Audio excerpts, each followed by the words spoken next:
everyone, this is a viewer request to see how I modified my Beautiful Creatures Tarot by J.R. Rivera and Jasmine Beckett Griffith.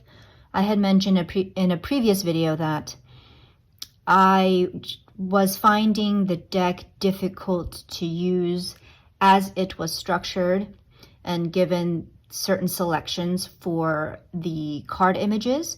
And so what I did was I modified the deck and I switched some of the cards around to better suit me because I just love this art so much, and damn it, I was going to make this deck work for me if it killed me. So for those of you who have this deck and think it's perfect just the way it is, I don't want to give you a mini heart attack, so you might not want to watch this. What I'll first do is I'm going to show you how I trimmed off the borders and what the deck looks like now, and then I will go through each card in the order that the guidebook uses. So it will be majors, minors, and then all quartz. Now for the quartz, I did not make any substitutions or changes to those cards because those were chosen by astrological association with each court card, and so I didn't mess with that, even though those associations aren't intuitive for me at all. So just for some reference here, this is what the cards originally looked like, which is that you have borders and then you have the title followed by a keyword underneath, which I would say if you're planning to keep the titles on this deck, they would be useful. But again, for me, some of the keywords just didn't resonate and the images didn't resonate with what I know that card to mean to me. So what I did was I just got rid of the entire border, and this used to be edged in this shiny purple, so that ended up getting rid of that, and I will show you what the cards look like now. So this is what they look like now. As you can see, the backs are no longer symmetrical, which might bother some, but they don't bother me because one, I don't read reversals, and two, the color scheme is dark enough that it's not glaring to me, so it doesn't bother me. It doesn't bother me at all. And then I decided to edge the deck in this deep purple. So this isn't the whole deck, obviously, it's just a portion of it. Now what I will do is I will take you through each of the cards. I will show the original picture from the guidebook, and then for the cards that I decided to replace, I will show you the replacement. Just keep in mind that not all of the replacements are perfect. I had to work with what was given, and I think that the choices I made work for me personally. They might not work for everyone else. So this was the original Fool, and I decided to switch her out with this card instead, because for me the original Fool just looked a little too sad, and I felt that this image was a little more appropriate. You have this path that she's coming from, so it gives this feeling that she is embarking on a journey. Her expression is a little more curious as she meets these seahorse things, plants, whatever, along the way. So that is why I decided to make her the Fool instead. This is the Magician, High Priestess, the Empress. This here was the original Emperor, the keyword Sovereignty, and this was okay, but I actually decided to use an image that I liked better, and that is this image right here. Just because her gown looks very regal and the expression on her face is very fierce, she looks like someone who can lead, someone who is authoritative, and so she felt a little more of that emperor energy than the original choice. The Hierophant, the Lovers, Chariot, Strength, the Hermit, Wheel, Justice, the Hanging One. The guidebook calls this transformation or death, Temperance. This is the Devil, or as the guidebook calls it, the Habit.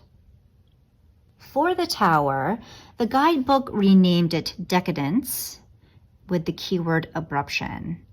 And this image just didn't do it for me, so instead I switched it out with one of the extra cards that comes with the deck. And that is this one right here. This is called, or it was called, the Paranormal with the keyword Curiosity, but I decided that this would make the better tower just because you have these two girls here and they look petrified. And so they're having some type of seance, and you have these hovering figures that you just feel like at any moment are going to come crashing down. So this image was a little more, I guess, ominous or just a little more dramatic for me. And so I thought that this would be a better choice. Here we have the star, the moon, the sun. So here is the original Judgment card, and instead I opted to use this card right here, which was originally the Tower card. And I chose this one because of this creepy eye, which felt to me very third eye, kind of opening and providing new insight, a type of new awakening. So this is now my new Judgment. And then the World. Now on to the Wands. You have the Ace of Wands. And for the minors and the quartz, I did put little labels in the corner. Two of Wands. And I kept this one as is because I do feel as though the girl's expression, which looks indecisive, speaks to the card's meaning for me. And then you have the two hummingbirds on either side as if they're both speaking to her, giving her suggestions on what to do. This was the original Three of Wands, and I switched this one out with this image right here because of the kind of celestial bodies within these, what do you call them? Beakers, flasks, I don't know. I think beakers. So for me, whenever I see, galaxies, celestial bodies, images of the universe, it makes me think of exploring the unknown, taking that journey, boldly going where no one's gone before. Sorry, Star Trek, really bad Star Trek reference, but that is why I felt that this kind of spoke more to the Three of Wands energy. This was the original Four of Wands. And the card I chose instead is this one, because you have this person holding a cupcake and this pink kitty, and it just feels a little more festive. It feels a little bit more celebratory. So I much prefer this one. Five of Wands, I kept the same. Six of Wands, which I also kept the same. What stands out for me in this image is the wreath of flowers on her head, which Reminds me of the victory wreath that we see in the original image, the original RWS image. The original Seven of Wands. I decided on this image instead because the original I felt was a little too soft, whereas this strangeling looks a little more aggressive and on the defense. And then you've got the jack-o'-lantern, which origin-wise was meant to ward off evil spirits. So the whole idea of fighting off the enemy, this seemed more appropriate. The original Eight of Wands, which you saw became my Four of Wands. The substitution I chose was this image here. I felt it's a little more active with her holding the paintbrush. And for me, paintbrushes have a very kind of wands energy. Nine of Wands is the same as the original. This was the original 10 of Wands. The keyword is hardship. I do not see hardship. I chose this image instead because we have Alice painting the roses, which is a burdensome task that she has been forced to undergo, and the expression on her face says it all. On to the Suit of Cups. Here we have the Ace of Cups. This is the original. Two of Cups, relationship. Just no. This is not. Just no. Instead, I chose this image of this bobblehead with her cat. This to me feels very much like a companionship. Three of Cups. You have Four of Cups. And the guidebook uses the keyword ennui, which I think this image is very fitting. Just the expression on her face, her posture, feels like very much an ennui type of energy. Five of Cups. The original Six of Cups, memories. So if you recall, I made this my Fool. My new Six of Cups is this image here. I get a childlike quality from this image, almost as if, this strangeling is playing with her dragon, as if, playing pretend, as if the dragon is her baby, her little doll that she's playing with. So for me, this had more of a nostalgic feel, more of a Six of Cups feel. The original Seven of Cups, Delusions. For that one, I chose this image because at first glance you have these flowers, but if you look more closely, you can see that they are actually dragons that are hidden in the flowers. So it gives this illusory type of vibe, which speaks to what I think about when the Seven of Cups appears for me in the more traditional meaning of illusion and fantasy. Here is the original Eight of Cups, keyword quest. I chose this image instead because her body language, it's slightly turned as if she is getting ready to leave, and then you've got these two trees on either side. So it gives this impression of there being a path behind her and that she is getting ready to leave behind whatever her current circumstance and moving on to something else. The Nine of Cups is the original, as well as the 10 of Cups. For the Suit of Swords, the original Ace of Swords, Two of Swords, Three, the punctured heart, so that made sense to me. This was the original Four of Swords, Repose, which I made my new Emperor, and instead switched her out with this image here.